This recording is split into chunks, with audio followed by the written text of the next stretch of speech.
Well, hello there. Welcome to the Obi Thorin Alliance, and we're doing our awards for 2024. We're going to be starting off with TV shows and then movies. Comment down when we get to awards, what you have awarded these categories. So, what are we going to start off with TV shows, Lou? So the first award we're going to give out is for the brand new series. So for this, we're considering shows that this is their first season. So it excludes things that are in, like season 5, 10 or whatnot. So it's got to be a new show and it has to be an ongoing series. So we're not going to include limited series. So what have you got as your favorite brand new series? Favorite brand new series is what has it got there? You got Fallout. Oh, that's right, Fallout. This was a very impressive show, another video game show, and this I thought was a very impressive show that had very awesome dialogue and visuals and storytelling. And I was very impressed with how they told a very good storyline for you didn't have to play the games. I thought it was very impressive and very much looking forward to season 2. And hopefully this can be a show that they don't drop the ball with and make it go for too long. It's just an action-packed show throughout, and it's an amazing show, and I would highly recommend it. I've also gone with the exact same thing. I really enjoyed Fallout. I'd never played the games previously. I wasn't expecting much of it, but afterwards, not only did I love the show, I thought the story was cool. I'm intrigued to know more, and it was a lot of fun. It got me excited about playing the games. So I think the concept of Fallout is very clever, and I think the show was well done. And generally, video game adaptations don't do well, or they end up annoying their fans in hope of making new fans. But I've not heard a single negative thing about Fallout. So it was by far the best brand new series of the year for me. Same. So that moves on to our next award, which is a reoccurring series. So these are those shows that are into their second season or beyond. So this can't be their first season, and it can't be a limited series. So what have you got, Jacob? You got something from Apple TV? Yes, Slow Horses. So this has done its 4th season. It's already renewed for season 6.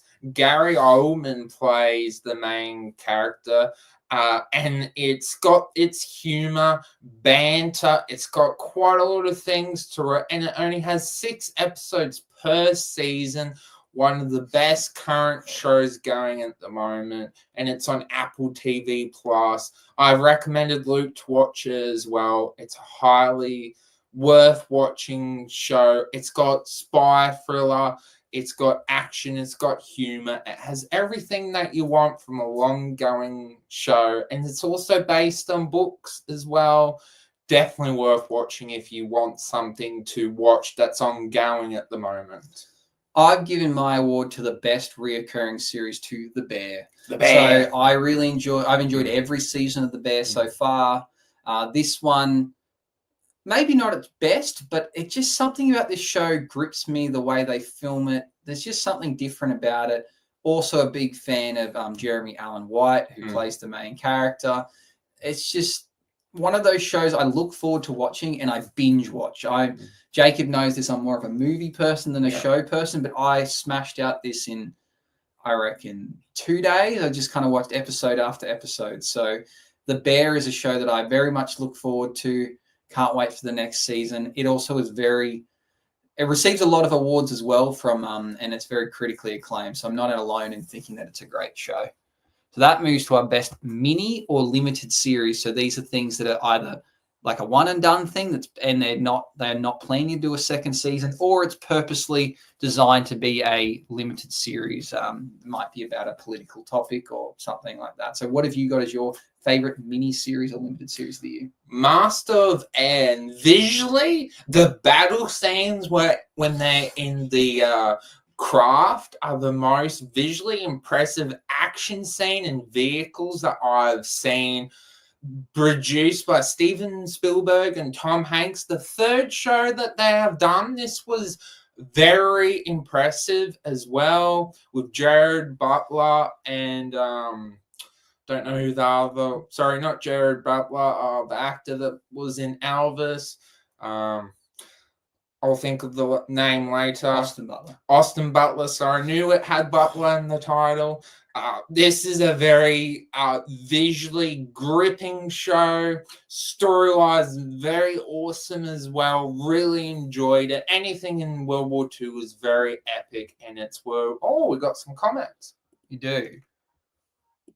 Who is it?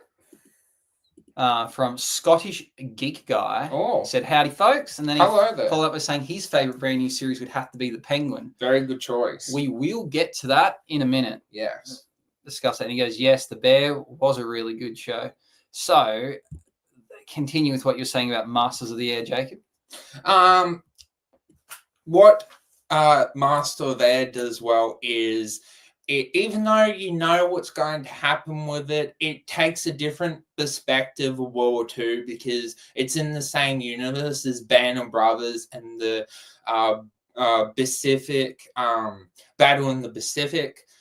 It's basically the air version of those shows, very visually impressive, and really enjoyed this show. So mine, as mentioned by Scottish Geek Guy, I've put The Penguin. I put this in my best mini or limited series because all the evidence I can find suggests that it is a one-off series because it leads into the future Batman movies. They may make future seasons, but so far they're saying that it is a one-off project. So for me, I'm considering it a limited series because it is a spin-off from the movies and may not. I have a question for you. Yeah. Do you think would you prefer season 2 of The Penguin, or would you prefer a spin-off show about a different character like Poison Ivy or Clayman or No, I think I'd rather spin-offs. I think I like the idea. Which character? I think the Riddler. I think I'd like to see a prequel to the movie. Okay. But I like the idea of we've got the movies, and then to accompany those, we have a spin-off series to give background to the villains. So now, the Penguin should be the villain in the next movie. We now know a lot about him. If we add series after series, season after season, then the movies kind of, where do they cross over? So I'm happy to go, now we know a bit more about the Penguin. Let's just see him be the next villain in the next Batman. Maybe in the meantime, let's add a limited series about the Penguin. The Riddler. So then we can understand a bit more of how he got to be how he was and the led up to the events of the Batman. So I like that one-off series to accompany the movies, because we're going to get a movie probably every 3 years if we're lucky, because they're hard to produce and they're expensive to make, and then we fill the gap with series. What's the time frame of the limited series? Is it a year? Is it a month? How long for the Riddler as the prequel?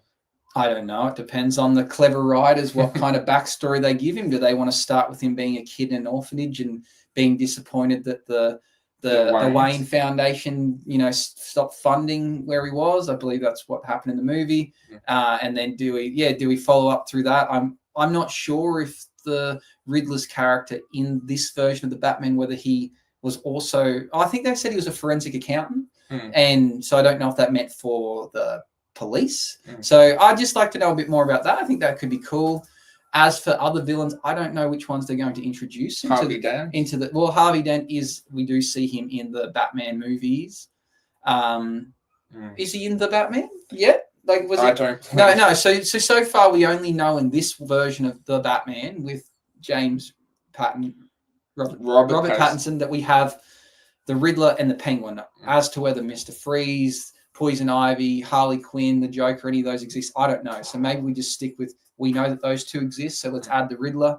I don't want to say Poison Ivy and then we realize that doesn't really fit into this universe because no one here has, superpowers. So I think based on what we've seen so far, a Riddler prequel would be pretty cool. So the Penguin is my mini series. We've got Zach joining in. He said, yeah, good point. Penguin was really dope. And Zach also said, hey. Hello, Zach. yeah. So Penguin was great. I'm considering it a limited or mini series because I don't believe there is going to be a second season. Instead, we will get the next movie. Moving on to our next award, we've got the most surprising series. So what have you got, Jacob? And by looking at what you've got, it surprises me that you made this your most surprising. Yes. From the start off of this show, I was thinking this is rubbish, but I persisted, and then I was very, very happy with the show. Agatha all the way, and I think it's actually what got me for it was actually considering this not a Marvel show.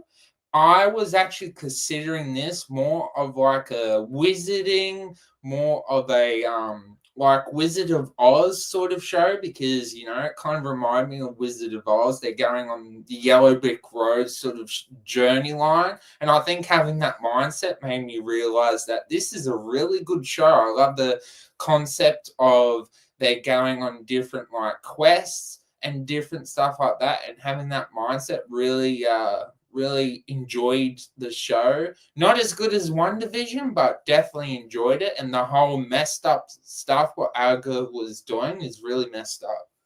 The reason why I think it's surprising it was on your list leading up to it coming out, I hated it. You were saying you were not looking forward to it. You thought it was going to be horrible, and now it surprised you. So that is surprising to me. Yes. So for me, my most surprising series, it's already gotten an award so far, is Fallout, because I didn't think I was going to like it so much. I didn't think I'd like it at all, but I almost think I liked it more than The Last of Us, which is not only one of my favorite series, it is my absolute favorite video game of all time. So the fact that this show I think is even better than that is very surprising. And also, I asked you the question to do with if I didn't show you the trailer for the show, would you have watched it? And you said no. So it's kind of good that we react to trailers that you don't know about, because I don't think I would have given it a watch. As you know, I've been focusing very heavily on movies this year, so I haven't I was not planning to watch any series unless it was like a must watch, and that to me wasn't on the must watch list. The Bear was probably the only one for me that was on the must watch list, so very interesting. We're moving into our last award for TV series, and it is Zach saying, I'm glad you liked Agatha all the way. Thank you, Zach. I've only watched the first episode, so I was disappointed in it. So I don't know. I think now that Jacob says he likes it, I think I will give it a watch. Okay, so this is our last award for TV series, and it's our best performance. So who do you give your best performance in a TV series? This includes mini, limited, recurring, and brand new. This is all anything series related. Even though I haven't finished the show yet, it has to go to Colin Farrell for his performance as the Penguin. And also, he was actually in an Apple TV show called Sugar as well. So very different roles. So it has to go to him. He did have a good year. For me, I'm going to go with Walter Goggin from Fallout playing the Ghoul. I thought his performance was really good. I became a big fan of Walter Goggin after seeing him in Righteous Gemstones, which is another TV series I really like. So if I had ended up watching this season of Righteous Gemstones, which I didn't end up, that probably would have maybe won some awards because I'm a big fan of that show. I just totally forgot it came out. But Walter Goggin, nonetheless, was fantastic in Fallout. And I'm probably sure he was good in The Righteous Gemstones, even though I didn't watch this season of it. So I'm going to give it to Walter Goggin. Good choice. So that moves us into movies. The bigger one. So what we've done is we've broken the movies into a couple of categories. So we're going to go action, comedy, and musical, mainly because I know that the Academy Awards and a few of those award things like to clump those together. Even though I do see musicals and comedies separate, we're going to put them together because there probably wasn't a lot of comedies and probably wasn't a lot of musicals this year. Drama, and then we'll have surprising. Otherwise, we could go forever with different categories and some will cross over. So there's where we've drawn the line. So what have you got as your best action movie of the year, Jacob? For me, it has to go to Bad Boys for Life. And the reason being is I really liked how they tried when Will Smith and Martin Lawrence were trying to were pursuing the villain.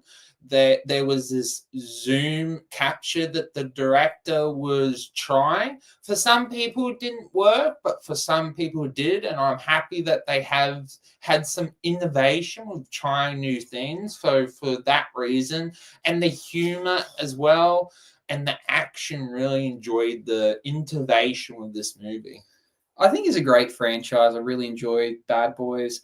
The fact that they've been able to keep it going on for so long and keep it fresh, but doesn't feel dragged on. They've had a long gap between them, and they kind of lean into the fact that their characters are aging, and because of that, they don't do anything too unrealistic. Where you're like, come on, these guys are older. Why are they still able to do this? They kind of don't. They don't push that. They do play into their injuries and their age, and then they've brought in kind of a fresh cast.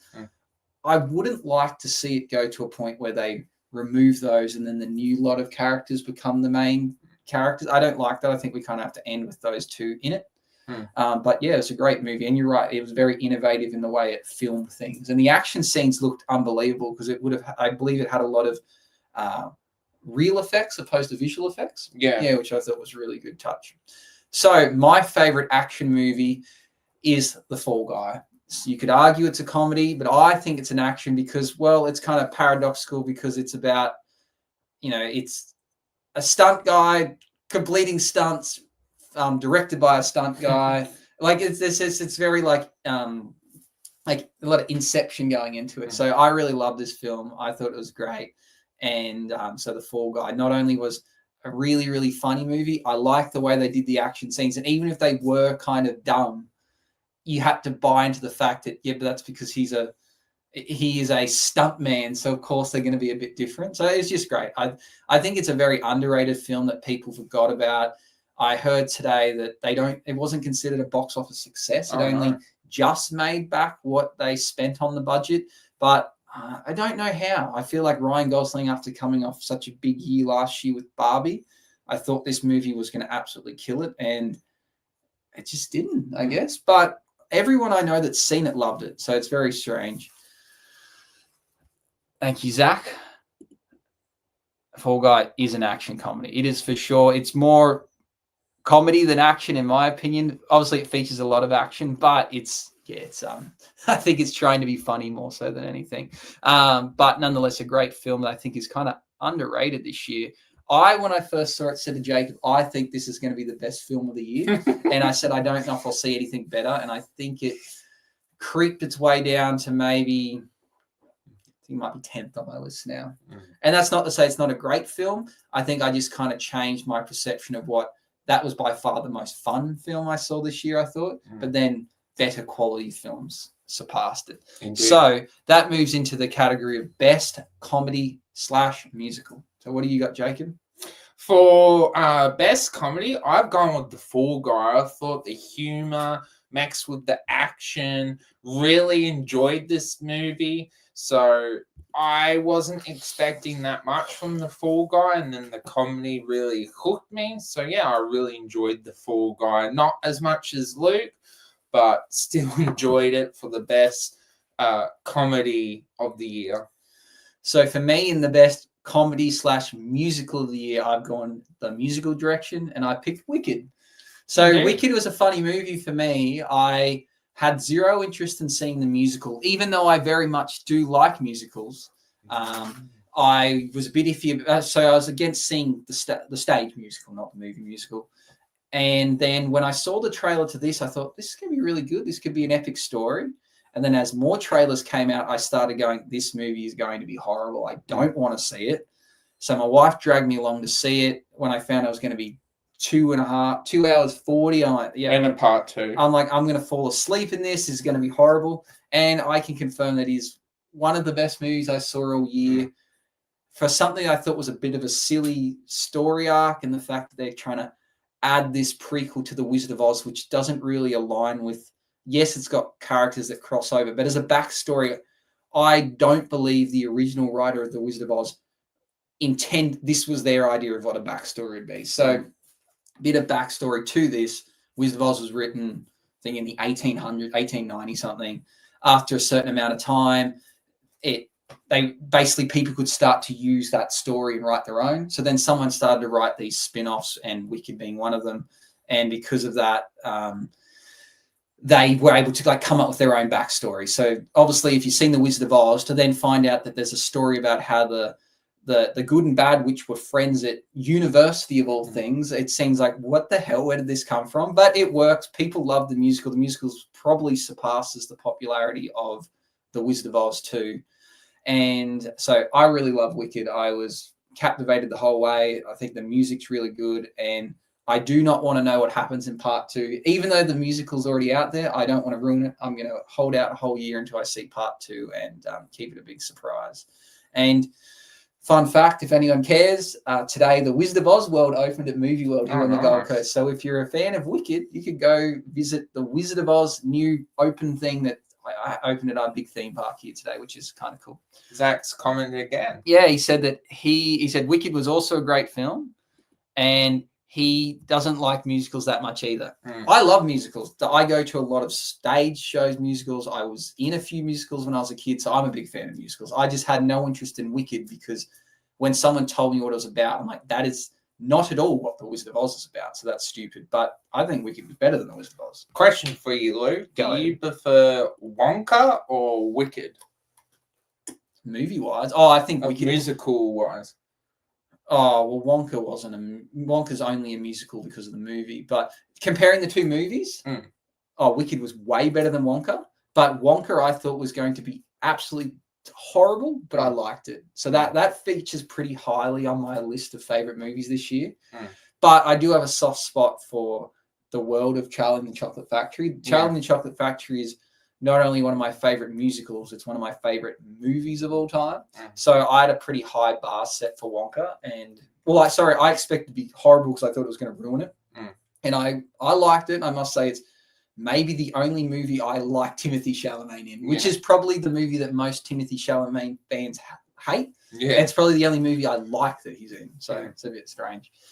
So I'm giving my award to Best Comedy/Musical to Wicked, which is also a funny movie. So it fits in both categories.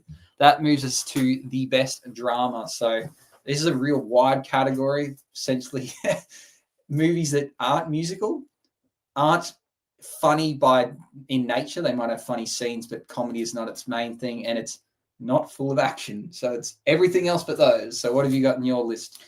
I've gone with Iron Claw. I feel like this is a perfect drama. This family went through so much. Interesting fact, when you actually look up on Google, they actually lose, is it 2 more brothers, or they lose actually more family members? So this definitely gets you, but the main problem I feel like with the movie is that it is, I don't want to say they use the drama to get you in, but it's kind of the main hook is them going through the drama sake of it. But it's an excellent drama movie. Zac Efron did an amazing performance in this movie. I'm surprised it's not being talked about more because personally, besides this performance, I actually don't like Zac Efron as much, but this performance is groundbreaking. The same actor that is in The Bear and in Shameless is also excellent. So this is a great movie from the drama sides of thing, but it does feel like the writers used the drama to get you hooked in. Yep, I agree. I really liked Iron Claw. I think Zac Efron did a great performance, and he is an underrated actor. I think people, because he started in being High School Musical and a teen heartthrob, people think that he can't act. Much like people probably think Justin Bieber can't sing. Regardless if you don't like his music, there's no doubt the guy can sing. So I think Zac Efron gets a lot of unnecessary hate, but he's one of my favorite actors of all time, I reckon, and I think he's extremely funny. But do not watch The Love Affair or whatever movie it was that came out this year on Amazon Prime with him in it and Nicole Kidman. That was trash. So all his movies are good except for that one. Don't watch it. So my best drama is Young Woman in the Sea. So this is a movie that I heard someone review, and I tried to find it everywhere and waited, and then eventually it popped up on Disney. So it was a Disney original, and it came up on Disney Plus. In America, I believe you could see it at the cinemas. Zach says, "Oh, what's happening?" He has said, "Sucks that it wasn't nominated for last year." So yeah, I guess he's talking about Iron Claw. Yeah, it didn't get Very nominated for true. nothing, and I think it was a fantastic movie. So my favorite movie of the year, favorite drama was Young Woman in the Sea. So this is a true story about a woman who crossed the first woman to ever cross the English Channel. So swam from somewhere in France over to England. This movie is such a good telling of history. I like seeing what it was like in that time. I believe it was like the early 1920s. Just that she pioneered not only female swimming, but female athletics and sport in general. It's someone I had not heard of before and probably should be talked about a lot more. And yeah, it was such a good movie. It's easily in my top 5 movies of the year, and I think it was the best drama. One, it captivates all the things I like. I like a kind of like an underdog story. I love sports movies, and I do like things that are historical or historically accurate. So Young Woman in the Sea was a fantastic movie, my best drama of the year. So that moves us on to our most surprising movie of the year. What have you got here, Jacob? Zach's comment again. Yeah, he said Young Woman in the Sea is underrated. I totally agree. Besides this one reviewer I heard talk about, I've not heard another person mention this movie, which is kind of sad because it's got her name Daisy Ridley, who was Ray. So it's like it's got a big actress in it, and it's about someone who they, should be an American sporting icon. And basically, at one scene in the movie, she returns after crossing the English Channel, and they hold this big parade in New York City. And apparently, it's still considered the largest gathering of people they ever had for a parade. Whether that's true, that's what the movie said. How is that not spoken about? How is this movie not big? Or maybe it is big if you live in America, but I'd never, ever heard this story of her. So, moving on. We go on to our most surprising movie. So, what you got, Jacob? I got Red One. Surprisingly, from the trailers, I thought this was going to be an awful movie. And then it came out on Amazon Prime recently. Got to watch it, and it was actually... It's not a great movie, but it's a good movie. So I actually enjoyed it because even though we're actually going to be doing a video talking about what makes a good Christmas movie, and for me, what makes this a good Christmas movie is the mythical creatures in this like government secret service. Like that was really interesting. So for me, that's what made it surprising, is that it had depth and enjoyment. Like The Rock did the typical Rock things. Chris Evans was surprisingly good, but really enjoyed this movie. Like it's not amazing, it's not groundbreaking, but it was fun. So that's what it was about. Wouldn't go to the movies to watch it, but definitely worth streaming. I'm with you on this one. It surprised me in the sense that I thought it was going to be garbage, and it was a bit better than garbage. It was actually a fine movie. I could probably give it another watch, but like you, I think it would be cool to see spin-offs or to this movie within that same universe. So, Lucy Liu, keeping her character as the it's like the head of that organization, and maybe Chris Evans being part of it. Maybe we have a Halloween spin-off. Maybe we have one, about other mythological creatures. I think that would be really, really cool. I think what surprised me at Red One too was that they added in quite a few different Christmas tales and myths like Krampus and stuff. So I think that was kind of cool. But something about The Rock in a movie, I just don't like it. I'm just sick of seeing The Rock playing the same dude. Like he's just, I'm a bit over that. What is Jack said there? So he said, Red One was fun. It has problems, but it's a fun Christmas movie. I think it's a fun movie. I don't think it's a Christmas movie I'm going to revisit too often. And I'm a massive Christmas movie fan, so I don't think that's going to make my yearly rotation. But it was way better than I thought. But not my most surprising movie. My most surprising movie was Challenges, which features Zendaya, which is an actress I don't really rate, and I don't understand the whole ploy. This movie had a lot of things against it for me. One, it's about tennis. I do not like tennis whatsoever. Even though I'm a fan of sports movie, tennis bores the shit out of me. I don't like Zendaya. And from what I could hear, it was really not about much. But this movie captivated me. It was I would watch it again easily next year. I just don't have time this year because I want to keep adding more new movies to my list.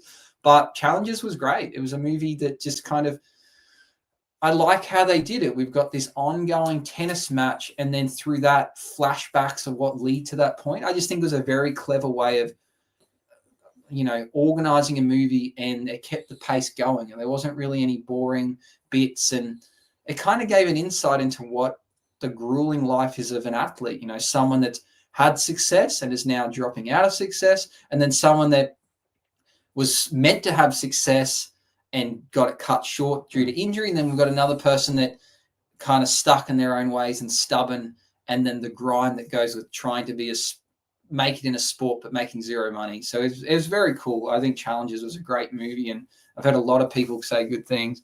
What Zach says, Challenges are one of the best of the year.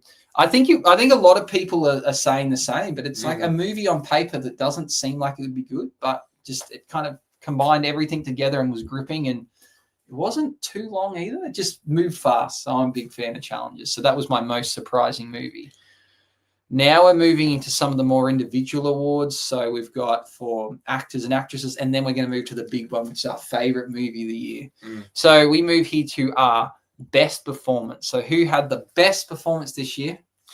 Before I answer that, I actually have a hot take about Challenges that I'll save for the next live stream because I still have to finish Challenges. So I'll just start watching it. Yeah. Okay. It amazes me how you start watching a movie, but you haven't finished it. I still got to finish 2 movies and The Penguin by Sunday. So why would you start a new movie if you're already in the middle of one?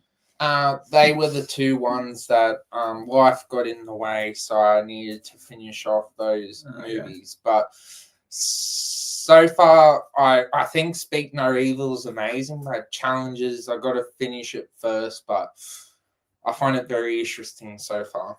Okay, so best performances. Who gets your best performance of the year? For me, because I haven't finished The Penguin, for me, movies, that has to be Zac Efron, the emotion in the performance. For a man, because there's this stigma that men cannot cry, the emotion that he puts in this performance. For me, I'm not a Zac Efron person, but this performance, I was glued to the screen. He is not the favored son. He's the oldest one, but he's not the favored one. But he is the only survivor from this family, and he has to carry the emotion of going through his brothers, his fellow siblings dying, and that takes a lot of emotion. So from this performance, he put in a lot of effort, and he got so muscly from this performance as well. So for that reason, Zac Efron deserves this award. So my award, I'm going to give it to maybe one of the best performances I've ever seen in my life, and it was Really? The Rock in Moana 2. No, it wasn't. No, I'm giving it to James McAvoy in Speak No Evil. You're a classic. I actually haven't seen Moana 2. I just know it from trash. But so it's James McAvoy in Speak No Evil. I haven't seen him in any other movie, so I know that if you've seen Split, maybe this performance isn't anything new. But for me, I just thought it's just great. Like the fact that this guy is like a villain, and something crazy about to happen, but he was just like likable and fun and seemed like someone you want to hang out with. Like he's crazily psychotic. There's just something really, really good about his performance. So yeah, I'm a huge fan of James McAvoy in Speak No Evil. Otherwise, Zac Efron would be a definitely close second. Just maybe for a bit of variety. If Jacob's gone Zac, I'm going to go James McAvoy. So I thought he was fantastic. What is another Zac said there? He just said, I still have a few movies to see before I can say what's the best for me. Yeah, there's like maybe 3 or 4 movies I'll see before the end of the year. I've got 10 that I'd like to see. so what my for me, I'm cutting it off at Christmas Day. Any movies that come out on Boxing Day start the next year. So Sonic 3 for you starts in 2025. Well, it has to, because it's unfair, because I've got movies in this year's countdown that came out Boxing Day last year. So that's my only reason. But I'm going to continue with that, because I guess Boxing Day is the start of the next year's worth of movies you think about. It's like the big day. So that's my logic. Other people can have their own view. So this award we're going to call the MVP. So we're going to give it to an actor or actress who we thought had the best year. So taking into account how many movies they had, how well each movie did, however you want, but who you think was the most valuable player this year in the world of movies. So who have you got, Jacob? And this is very surprising, because this person I don't think has been in there. I don't know, he hasn't done as high movies, but it's Channing Tatum. He's been in very much different roles, and I've seen all 3 of his movies.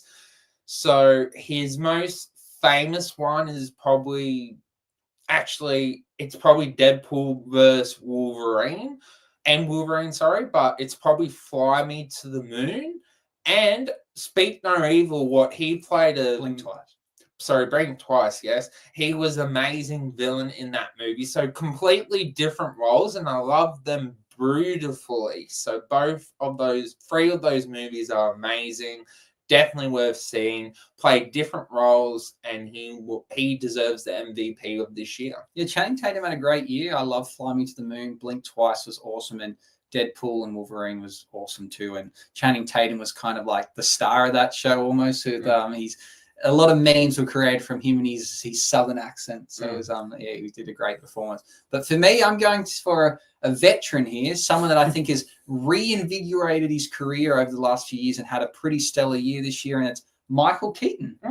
So some of the movies I liked of him this year was Knox Goes Away, or The Assassin's Plan, it was called here in Australia. That movie, I really liked it. It's a movie I keep pushing onto people, because I think that it was a movie that most people won't think about or go see, but I think it was a different spin on.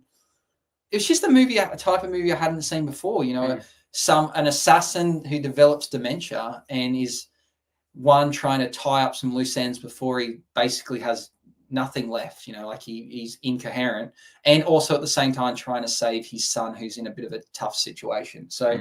It was really good, and it kind of had you guessing, and then the twist was, not what you exactly expected. Also, he was in Beetlejuice, which I loved. I actually liked a lot more than the first Beetlejuice. Yeah, me too. I'll probably get a lot of hate for that, because people say Beetlejuice was a classic. It is, but it's very boring. But if you weren't alive when Beetlejuice was popular or came out, there's a good chance that you don't have that same kind of nostalgia to those that came out, were alive when it was out.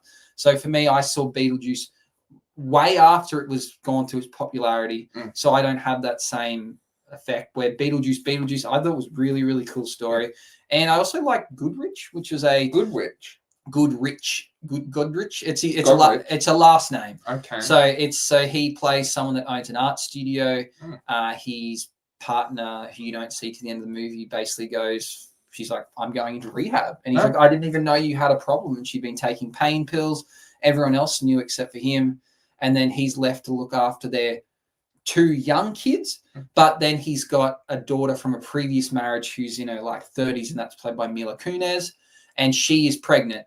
And it goes through this problem of him saying, well, you're looking after these 2 young kids and you care for them, but you were never there for me. Like, I always wanted a dad. So then he's like trying to rekindle his relationship with her, and just brings up a lot of things. And she's like, well, you weren't there for me, and then I just wanted a dad that was, but now you are. And just dealing with his own problems, and the closing of his business and his art studio, and facing retirement prior to he wanted to.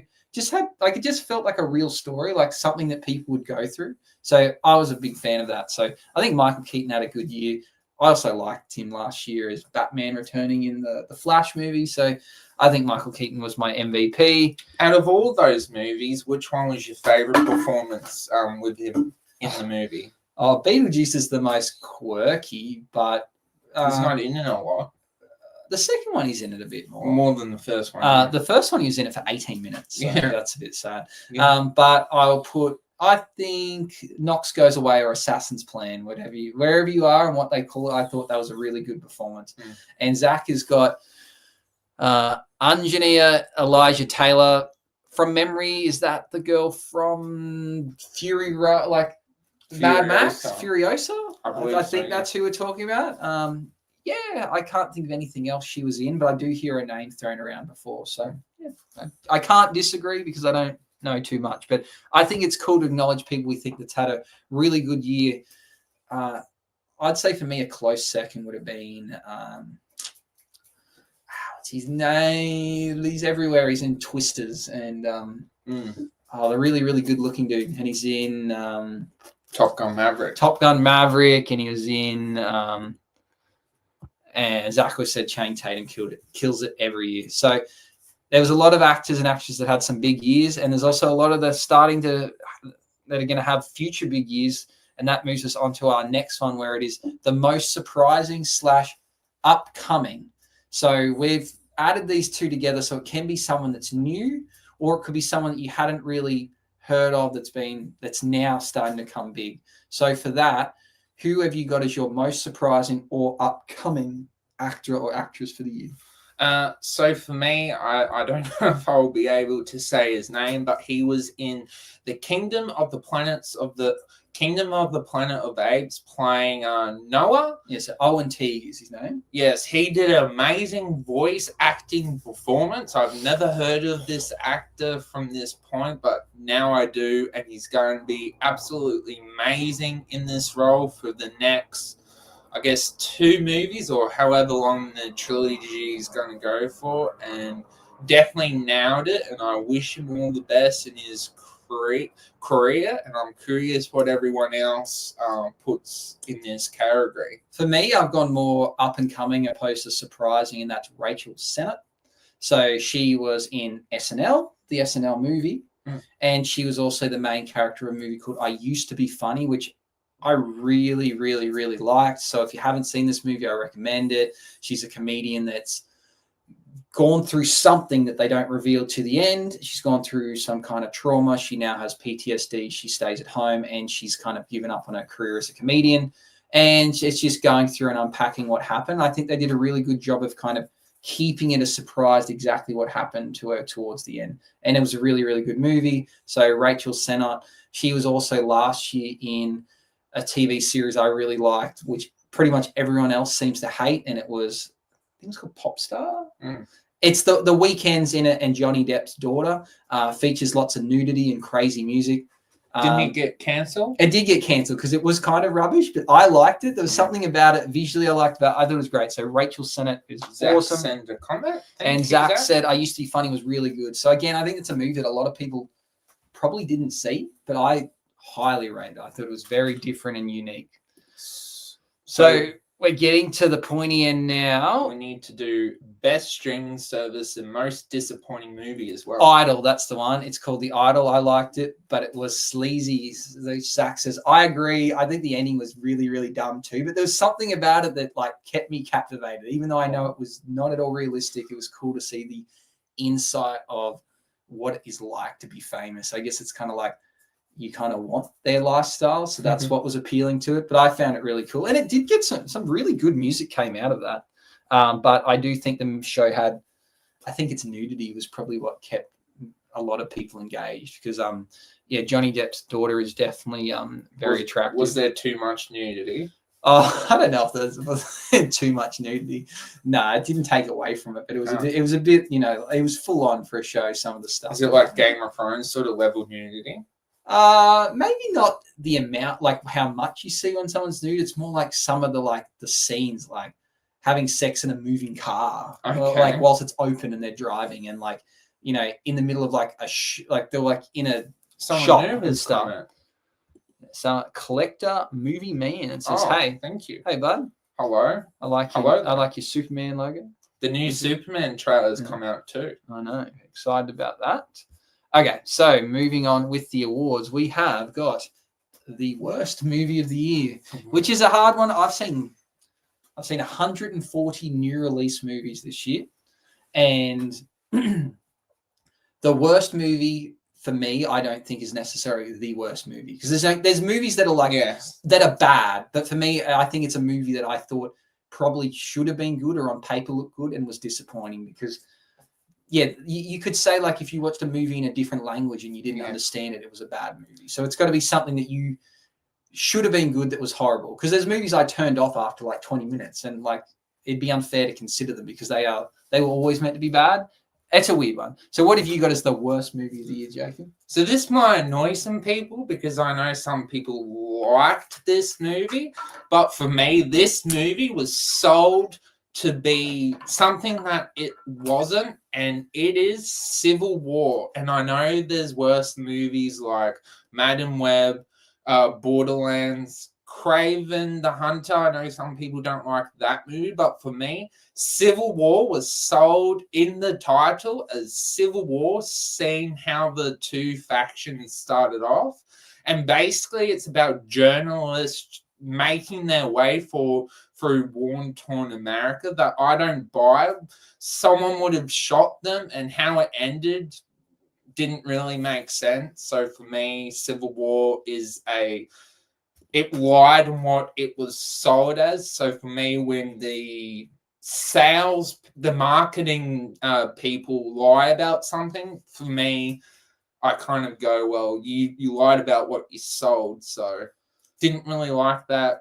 I thought the movie, except for the gun sounds and the action scenes, that was really impressive. But besides that, I thought the movie was pretty bad. Zach goes, Civil War was one of his favorites of the year. I think for me, it had the potential to be. I like the idea of following a camera crew through a civil war, and that, this idea that civil war could break out. I just think it could have been a bit better. Yeah. I think I would have liked the story more so, instead of them going and trying to help get an interview with the president and then them being like helpful in the assassination. Maybe they were stuck in a war zone. And they needed to maybe, try and get home. Yeah. And then it was them trying to like sneak and navigate through. But instead, they're like walking in open places with war. And because they're wearing a high-vis vest that says that they're pressed, no one shot them. It's like, what? Is that real? Does that happen? Like, I think it had all the makings of being really good, but something about it just missed. And they pretty much set it up the whole time where she's like, well, if you saw me getting shot, would you save me or would you get the photo? Because getting the photo is important. And then, like, that's exactly what happens. It's like, I think it had a lot of potential. I think I would have rather seen them trying to get through a war zone just to make it home, and then being like, well, they're not trained soldiers, they're journalists. So yeah, then they're going to have to go through struggles that others didn't. I guess, but that's what real war.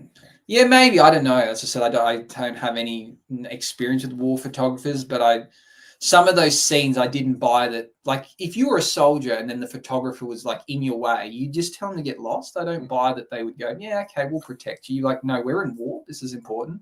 So, yeah, whatever. I think it had all the potential of being quite good, but missed it for me. What did Collector Movie say? He said, I thought the story was really bad, but the sound was great. So, yeah, you might be alone in this one, Zach. I do know Civil War was...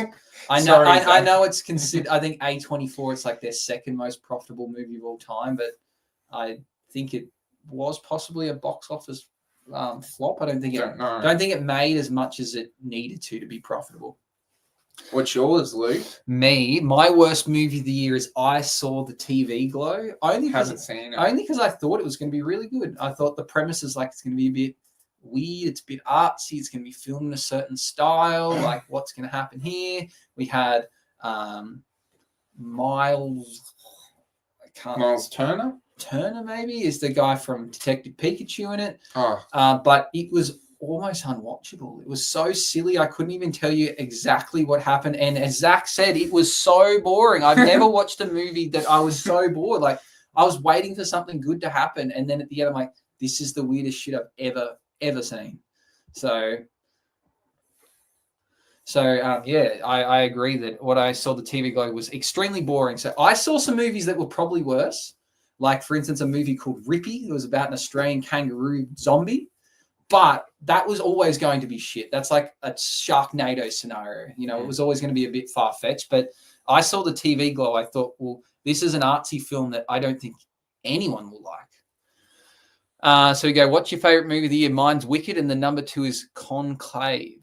We are going to get to that. That is our final award. So I'll let you know. Justice Smith. I don't know where I got Miles from. Yeah. Maybe that's his character in Detective Pikachu, but you're right. And then Zach goes, he's in 2 of the worst movies of the year. What was the other movie, Zach? I don't know if I saw him anything else this year. Comment what it was. Please. But yeah, I saw the TV Glow. Extremely boring, but I forced myself to continue to watch it. What is the concept of the TV Glow for people that haven't watched it? I'm going to do a bad job explaining this. Essentially, he kind of comes like he's interested in watching this show, and the show it's on late at night, and he's not allowed to watch it, so he's got to go watch it with his like over at a friend's house. And what is the show that he wants to watch? Oh, I can't remember, but they have some kind of powers to do with the moon and what the show has powers. The show he watches. It's so weird. And then is it like the boys? They have superpowers. Yeah, it's not quite superpowers. It's like I just really can't do a good job explaining. So they're obsessed with it. Him and this girl. The girl goes missing, and then he continues to like live his life, and then like later on she returns, and she's like, the show was real. Like I went and saw it, and then she wants to was she stoned or something? She wants to be buried alive, and then he like he's like dying. He like cuts open his own chest. It's just wild. Like what is this movie? Yeah, he just says there's no way to explain it. There just really isn't. But the premise is that they're like obsessed with this show, and like and they kind of make it like the show is actually in fact real. And well, the writer's on cocaine or something. I don't know. It's wild. I can't explain it, but all I can say is it didn't make any sense. That's what it is. And how was the ending? Because I don't think. I'm pretty certain he just dies as like an old dude working in like a Dave and Buster's time zone kind of thing. Okay. Yeah, I really don't bored the hell out of me.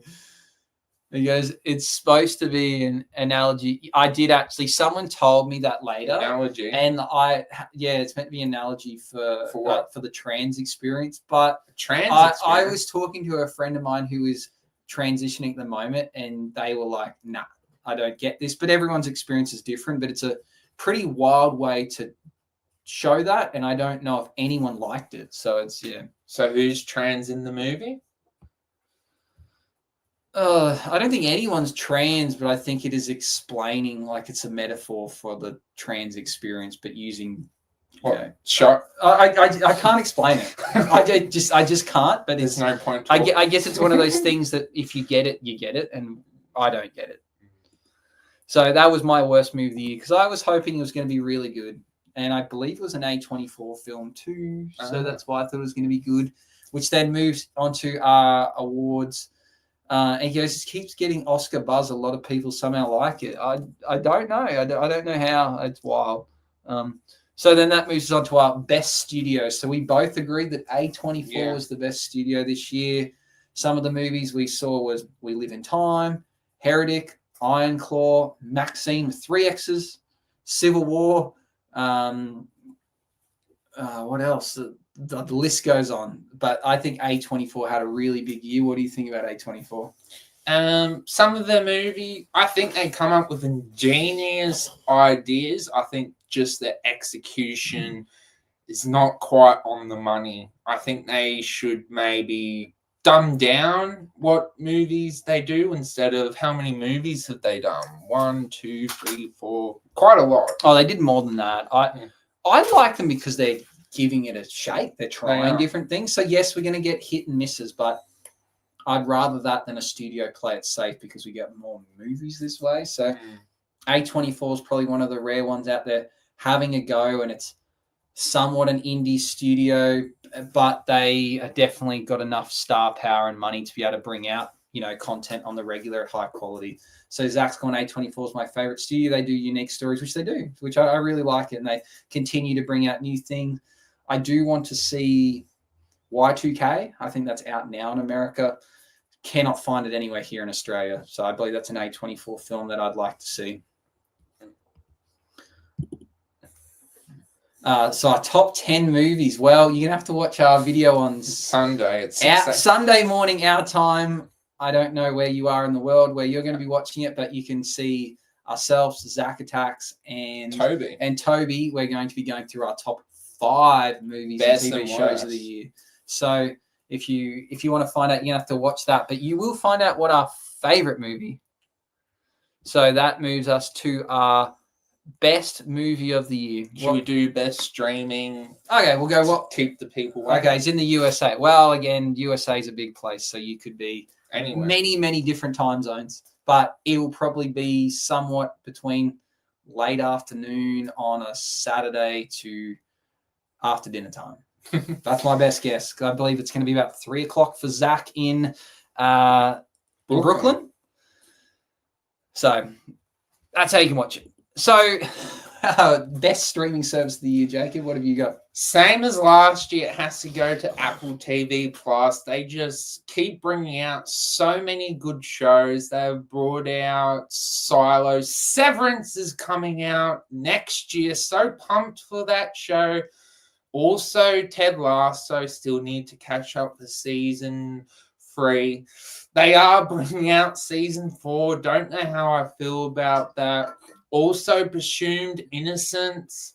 So many good shows. I think they're the best streaming service out of all of them. I know Netflix have the most content, but I don't think they have the best shows. Apple, in my opinion, thumbs up. Yep, Jacob's a big fan of Apple TV. I like him. I continuously keep leaning towards Disney Plus as my favorite streaming service because it tends to have the content I like on it. It's got the money to keep bringing out really good quality content. Not that Disney Plus doesn't, but Apple TV Plus. But at the end of the day, Apple TV's business is selling selling computers and phones. So they could cut their streaming service at any point if it's not seen to be important with them. Where Disney, yes, theme parks is actually their moneymaker, but they will continue to. Disney Plus and movies is a big revenue maker for them. So they will continue to bring out stuff. And then they also get their own stuff from the movies pretty quick. So I'm a big fan of Disney Plus. It's the only streaming service at the moment that I would be willing to pay for. I do have Apple TV, but it's a bit of a bigger bundle thing. But what's your favorite show on Disney Plus compared to your favorite show on Apple? Favorite show on Apple historically would be Ted Lasso, and on Disney Plus, The Bear, which isn't real. It's on Disney Plus, but it's a Fox. Which I guess Disney bought Fox, so it's Disney now. Actually, no, that is not my favorite show on Disney Plus. Oh, what is it? Always Sunny in Philadelphia. Oh. So, but that's like. That had like 16 seasons or something before it went to Disney. So, we've got some more comments. So we've gone. We'll get back to the Game of Thrones question. Collector Movie Man said HBO Max is my favorite streaming service. For us, that is something called Binge, and we don't get all the same stuff. But for us, we got through HBO through Binges like The Penguin, The Last of Us, that sort of Doom stuff. Prodigy. Yeah, I guess Game of Thrones and House of Dragons would be on there too. So it's not my favorite, but did have some good stuff. But that's mainly because we don't get the same stuff you do. And Zach has gone Prime Video, my go this year. Okay. Wow. I can't think of anything on Prime Video I really watched this year.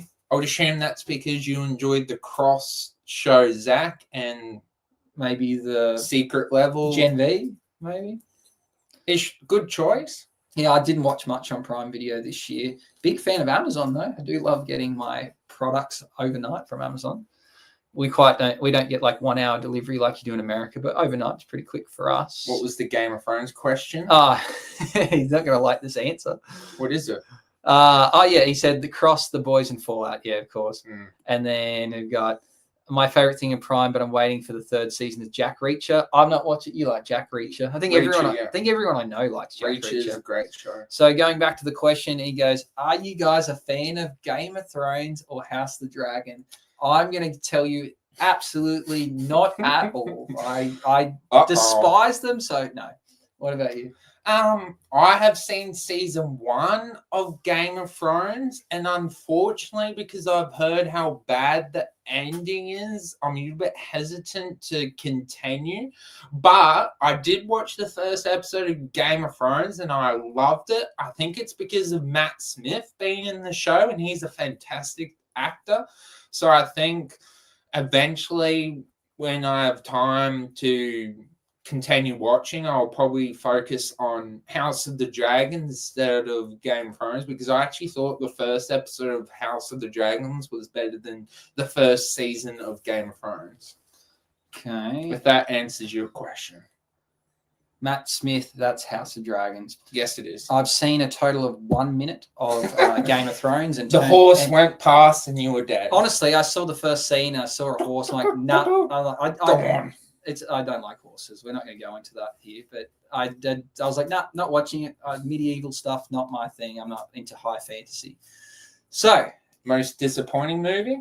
Well, we already did that with our worst / movie. So we're on to the best movie, Okay. the final award, the last one. You want to go first?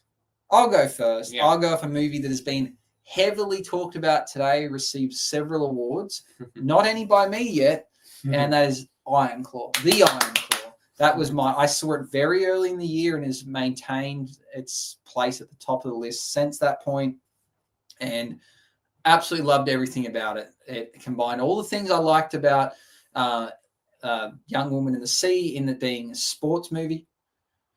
Yeah, we'll call it sports. We'll go. Yeah, it's a sport. It's a movie. It's a movie about sport. Fake wrestling. But some of them were athletes. So True. Sport. Wrestlers are definitely athletes. There's absolutely no doubt about that. They're athletic. But that doesn't mean that they don't know who's going to win, which is not like other sports. But either way, so it's a sports movie. It's historically true. Obviously, they skipped out some parts, but it is based upon a true story. And what was the other criteria like? So like sports. Yeah, the acting was good, but mainly I like sports and true movies. Just a lot of things about it was really, really, really good. So it was long, but it stayed on the list throughout the whole year, basically. So the Iron Claw was my favorite movie to come out since Boxing Day 2023. Question for you. Which moment of Iron Claw got you that this is the movie for you that is the top of the food chain, the top tier Kingpin? What was the moment for you? I don't know if it was an exact moment, but the trailer really sold it for me. I liked the music in the trailer and like the way they built it up, and seeing that there's going to be these, boys growing up by a father's basically an asshole and pushing them to greatness. And I think when we got to the end, probably towards the end when we saw Zac Efron basically going I don't want to be around my kids anymore. I'm going to sleep at the office, not because I don't love them, but we'll answer that question. It's funny. He's like, I can't be around my kids anymore because I don't want them to die. I have this curse around me. My family's bad curse. Luck. You don't want me around them. And I thought for me that was just something about that, the emotional breakdown of a father, thinking that his family is cursed and that he doesn't want anything bad to happen to his kids, and then going and have obviously then a really big family and having all these people living on his farm. And I don't know, that for me, I thought was a really emotional scene. And I think it's disgusting that Zac Efron isn't being acknowledged for how good he was in this movie. Do you think it was a family curse, or do you think it was just bad luck that his other siblings died and he was the only survivor? I don't know if it'd be a curse. I think it's bad luck. It seemed like a lot of there's a few kids that committed suicide. They don't know that's a curse. That's they were going through something, or their father had caused them to get to that point. Then that's not cursed. It's kind of something caused that. It wasn't something mythical or magical. So I don't know if it's a curse. I think it's just a bit of bad luck, and just a tough family that was put themselves in that situation. Yeah. Okay, so what is your best movie of the year? The best movie to rule them all is, for me, Fly Me to the Moon, with Channing Tatum, Scarlett Johansson, and Woody Harrelson. And for me, the reason why this is the one is for the acting, the storytelling, and also the visuals to do with the 60s during the moon landing, when also the Vietnam was going on. And this movie, it has the vibe to do with air, what for me was very impressive. Really enjoyed the story tone. It definitely has epic moments. I hope someone gets an award from this movie. Absolutely loved the, you know, they're trying to get there's two things going on at the same time. And, the cat was an interesting storyline. So many things. Really enjoyed this movie. Definitely enjoyed Fly Me to the Moon. I was a big fan of it. It's in my top 5 currently. Zach says, wow, he's going to watch it. Hasn't heard anyone talk about this movie. There's so many things that tick the boxes for me. Again, it's semi-historical. Something about, I like movies where it's like historical, but it's like a twist on it. Like, for instance, you and I both love Air. Yeah, but that's historical. I was more going towards the limited series, the 63, where the James Franco one about the assassination of JFK. I love it because it's like feeding into a conspiracy, but they do use real events, and that's what this does. It feeds into this conspiracy that the moon landing was staged and it was fake, and it runs with that. So all the conspiracy theorists out there are like, oh, like this is what we've been saying all along. And I just think it's really, really clever. I think they all do a good job in it. It's funny, it's entertaining. It's a bit long, but I think it was a really good movie. It was something we kind of didn't know I needed. And it got me wanting to know more about the moon landing and, looking into things yourself. So it was a very cool movie, and I think you should go watch it, Zach. So that leads us to, that's the end of our awards. So we're going to go back to the question by Collector Movie Man. He said, are you guys a fan of Dune or Star Wars or Marvel? Where do you want to start first, Jacob? Definitely Star Wars and Marvel. If you didn't realize the Obi-Thorian alliance, that it's related to Star Wars, and Marvel. Jacob is a big fan of Star Wars, particularly Obi-Wan Kenobi. I do like Star Wars. Just I haven't watched as much as Jacob has, but both big fans of Star Wars. I think I'm kind of speaking for both of us here. We kind of not big Star Wars haters like a lot of people that like just tear everything apart. We kind of see it as it is. I personally like pretty much all the Star Wars movies, and then some of the shows they're not for me, but I don't hate them. I just don't feel the need to watch them all. Well, you probably watch most Star Wars things. Yes. Yeah. And so, but there's a lot of Star Wars haters out there that, think the original 3 movies are the bee's knees and anything else is blasphemy. Yeah. And I don't think we both sit on that category. We're open to everything, and the more Star Wars content, the better, in my opinion. Yeah. Marvel, what do you think? Hopefully with the new direction with Doomsday replacing Kane is good. I was looking forward to the Kane dynasty, though. I think I like most things Marvel. I'm willing to give everything a watch. At the end of the day, if you're pulling apart a superhero movie, you've got problems because it's a superhero movie. It's not realistic.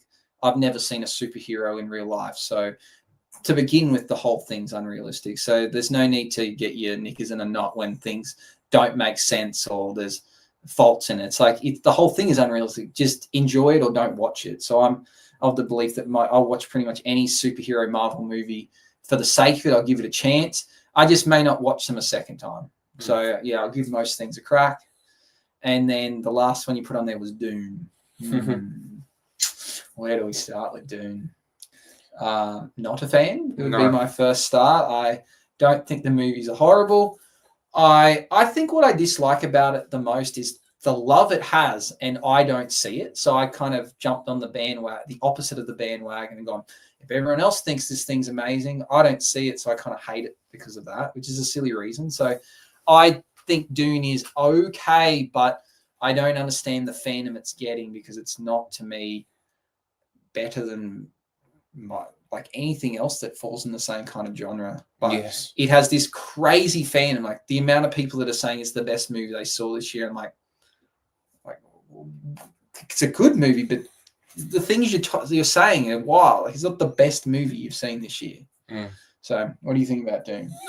I think it's very overcomplexed and it feels like Scientology and very highly religious, and it doesn't need to be. And we'll see what the third one's going to be about. Zach, we just don't get it, Jake. We just don't. That's why we don't like doing, because we don't get it. If you don't get it, you don't like it. Fair enough. That's what everyone says. If you don't, you just didn't like it because you don't get it. It's like going and watching a sport and you didn't like it, like it's because you didn't know the rules. It's like, well, maybe it just wasn't good. Maybe you thought it was a good sport. Looking forward to discussing it on Sunday. I just think no movie needs to be that complex. That's my big point. I don't think you need to ever make anything as complex as that. You shouldn't need to watch a movie and then spend hours on like ChatGPT trying to research to understand what's going on. Like that's not a good movie. Like you shouldn't need to do that. Yeah. But that's just me. I don't think movie needs to tell you everything, but it doesn't need to be so complex that you're like, like, what was the point of this? I need to spend more time to just understand what I just saw. So that's I'm not a fan of that. Yeah, Zach just said movie came out way too late to get recognised at the awards, so he's referring to the Iron Claw. And then we mentioned that it's not that complex. Maybe you don't get it, Zach. Maybe it's so complex that you don't realise how complex it is. No, I understand why people are going to like it, but I don't know. I just don't get the fandom of it. I just think, it's a bit strange to me. Okay, well, that's our awards. Is there anything else you want to add, Jacob, before we wrap it up and we're about to film another video? Most anticipated movie and TV show for next year? Ooh. Good question. Thank you. What's coming out next year? I already know what my most anticipated movie is. Probably Dune 3. No. Moana 3. Most anticipated movie. Maybe Captain America. That's yours? Yeah, I'll go Captain America. Over the Thunderbolts? Didn't even know Thunderbolts are coming out next year, so I'll go Captain America. Okay, for me, it's Mission Impossible Dead Reckoning Part 2. From the trailer, it looks amazing. Hopefully, if it is the last one, they nail it out of the park, and it'll be interesting. Do they kill off Ethan so that can be like a final conclusion? It'll be interesting to see what they do to get... Yeah, it'll be interesting to see. And for TV show? I hope Always Sunny in Philadelphia got a new season coming out. I don't know if they do. Not Last of Us Season 2? Yeah, if that's coming out next year, we'll go there. It is. Honestly, movies are strange. The TV shows, they don't bring them out every year now. It's like sporadic. Like, how many year gap we had between Severance and like 2 years? Yeah, it's honestly, you used to assume that every year you got a new season. That's not a given anymore. No, it's not.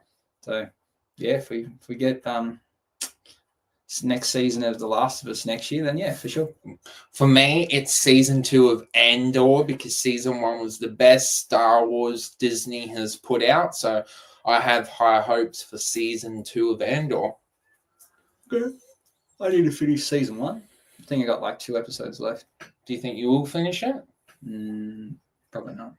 Do you think you're going to prioritize Severance or Andor? Probably Severance. I would like to finish Severance so I can watch season 2. But I will probably be focusing on movies again next year. No. This time watching classic movies. This year was watching new movies. So I've got to Christmas Eve to try and finish off and watch 10 more movies to hit 150. 100 was my goal, and I reached that pretty easily. So, and Stranger Things. Yeah, looking forward to school kids that are 35 years old in Stranger Things. That'd be funny to watch. You get that, Jake? Which one? Stranger Things. All their like actors are like really old now, or like they're much older than when they started. So they've all got to pretend to be a lot younger. So it's again, it was like a whole thing. So it'll be interesting to see how that works when you've got people pretending to be school kids and they're like 25 plus. So As a problem Stranger Things did by taking so long to release their stuff. Plus, I think the writer's strike and COVID and stuff affected that. But I haven't seen Stranger Things, but I've just heard that the talkings around that. Yeah, so next year focusing on classic movies, and I'm going to start off by watching all the must watches. Like Shazam with Shaq in it, and like Space Jam, like all the must watch. No, I've seen Space Jam. Probably. I think Training Day is going to be the first movie I watch, only because I have some friends that love it. I've not seen the whole thing. Forrest Gump, and so forth. What are you going to focus on next year? To entertainment? Yeah. I guess there's video games, TV shows, and movies. I guess a max balance of both. Okay. I like your thinking. So check out our live stream we're going to do over the weekend, where we're going to do our top 5 and best. And are we doing worst? Yes. You said, well, okay, well, I need to prepare that. I haven't made a list of my bottom 5 worst TVs and movie shows with Zack Attacks and Toby from Ducks. Is it Ducks with an X movie? I don't know. We'll just call him Toby. So we're going to be doing a live stream with them on Sunday our time, Saturday for America, and yeah, we're going to go through the list. So catch you then, and thank you for joining. See you then. Merry Christmas.